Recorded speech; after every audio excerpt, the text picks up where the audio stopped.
The last in defence of the Cavalic-Bronstein variation is an asymmetric off-beat and ambitious try for black against the King's Indian fianchetto. It begins after the moves d4, knight f6, c4, g6, knight f3, bishop g7, g3, castles, bishop g2, d6, castles, c6, setting up our check structure, knight c3, and the key move, bishop f5. Black develops the problem piece light squared bishop and deters e4. This encourages white to misplace his knight with knight to h4, the most common move.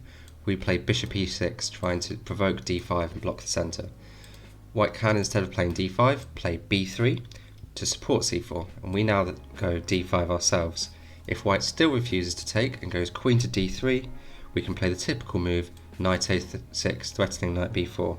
So white goes, for example, bishop a3, we go rook e8, then if, for example, rook fd1, we can exchange on c4 with a plan of queen a5 and knight b4.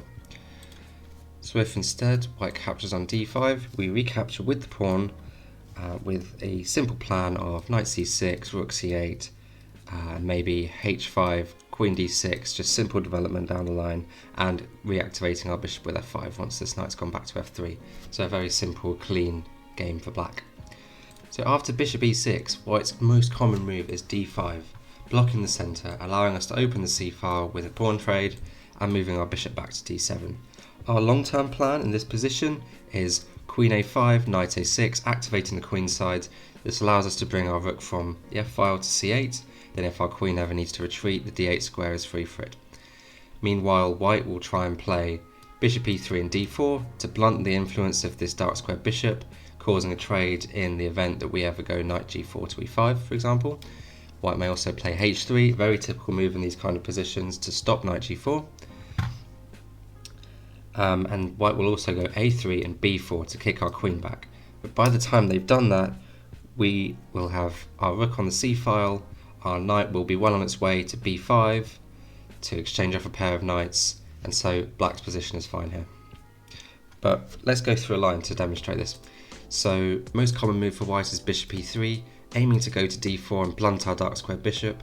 We follow up with knight a6, either going to the active square c5 or trying to reroute the knight with c7 to b5, for example, and exchange off a pair of knights, relieving our space disadvantage. So white follows up with bishop d4. We'll go queen a5 to activate our queen, and white may follow up with a3 to try and drive back our queen. And our queen doesn't really have any good squares because we'd have to go back to d8 basically. So we play knight c7 to free up this nice a6 square for our queen, and preparing knight b5 to exchange our poorly placed knight. Say white goes rook e1 here, typical move. We can go knight b5, takes, e4, and we play rook a to c8. This reminds me of a Benko gambit, except we've good queenside play without sacrificing a pawn. The valuation of this position is plus 0.3, but we have a rich middle game in which to outplay our opponent, and it's far from simple for white. So a sample line, white brings his knight back into the game with knight f3, we play knight g4, trying to get the knight to e5, white might go bishop f1 for example, we just bring the queen to a4, we're now threatening to bring the rook to the second rank, our knight's coming to e5, and we have no problems here. This is a very nice endgame for black. And this is if white finds all the best moves and doesn't play anything premature. So for example, back in this position, if he'd played e4, we'd have a good chance to take over the initiative. In a perfect world, white would again want bishop e3 to d4, maybe f4 and e5 with a huge pawn centre, but we're not going to allow him to do that. If we play knight a6 here, our knight will be coming to c5 and hitting e4. So say white goes bishop e3, we might play rook c8 supporting the c5 knight, bishop d4 and knight c5. White's not in time to play b4 because we can counter this with e5, hitting this bishop, and this is an equal endgame. Otherwise, we can start advancing on the queen side with a5, b5, and if white counters with a3, we can then go a4, fixing this pawn structure and getting a nice hole for our knight on b3. So that's if white plays the most common line, knight h4. White can also go back to e1, Mardel platter style. We again provoke d5 with bishop to e6, so d5, takes, and again bishop to d7.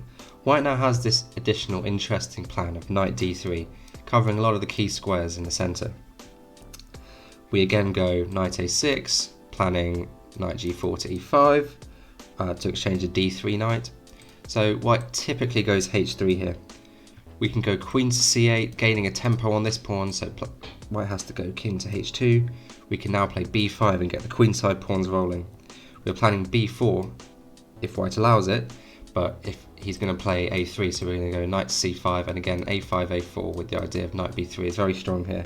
If white exchanges off this knight, then he's just made 3 knight moves for nothing, and we've got very nice open play on the queenside. Now, instead of moving this knight to either e1 or h4 to support the e4 push, white can play a bit more slowly with b3, but it's nothing for us to worry about. We can immediately occupy the e4 square since white's not covered it. White can, for example, play bishop to b2, and our fianchettoed bishop is quite strong here because we've unblocked it. We would take on c3, recapture, and bishop e4 to neutralise this fianchettoed bishop. I love this position as white has no active plans, while we can slowly build up very simply with knight d7, rook e8 and e5, playing Piet style. Maybe our queen will come to c7, and when the c file opens we can play rook to c8. Meanwhile white plays slow moves as well, like rooks to c1 and e1 and queen d2, with nothing more than a symbolic point3 advantage. So very pleasant for black to play, and it's not exactly what your Catalan player is looking for. Now finally, if rook e1, we again go knight to e4, immediately occupying this square.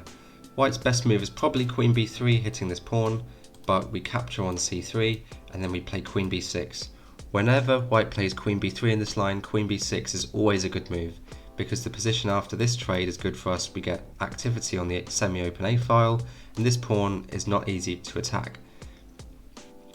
So white may go e4, we can go bishop g4. Again, this is our problem piece, we want to get rid of it. Getting rid of 1 or even 2 minor pieces in these kind of Benoni, King's Indian style positions is generally in black's favour. h3, bishop takes f3, bishop takes f3. We have a simple plan again of knight d7 and e5. We can even go c5 to try and put pressure on this pawn chain for white.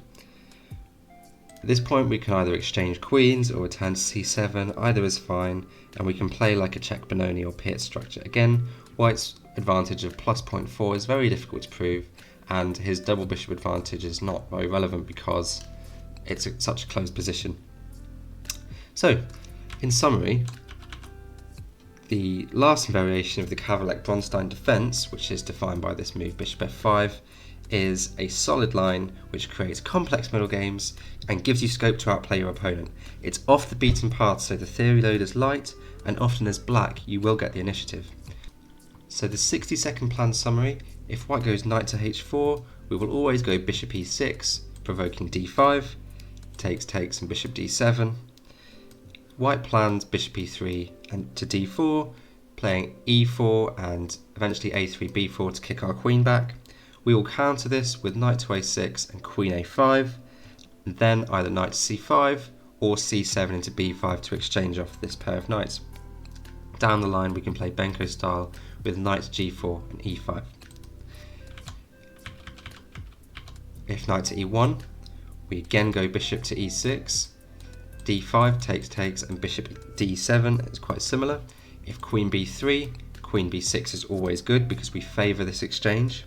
White plans knight to d3, h3, e4, and eventually e5 if black allows it, but we won't allow it because we're going to go knight to a6,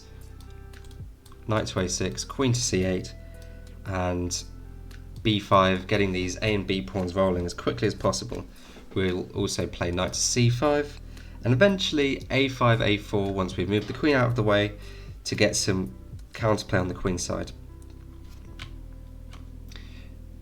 If b3 or rook e1, we will always counter with knight to e4. White will generally take, and then this bishop will stop this g2 bishop from having any scope. So white will plan bishop b2, rook c1, rook e1, queen d2, quite a slow plan, while we have a straightforward plan with knight d7, e5, and again putting the rooks on the e and c files, and black is absolutely fine here. So in summary, I think this defence is a great way to counter the kingside fianchetto. It's light on theory, it's asymmetric, ambitious, your opponents are not likely to know it, and I think if you learn the lines in this video, you supplement it with your own research, you'll get great games of both faster and slower time controls. So thanks for watching, and I'll see you in the next one.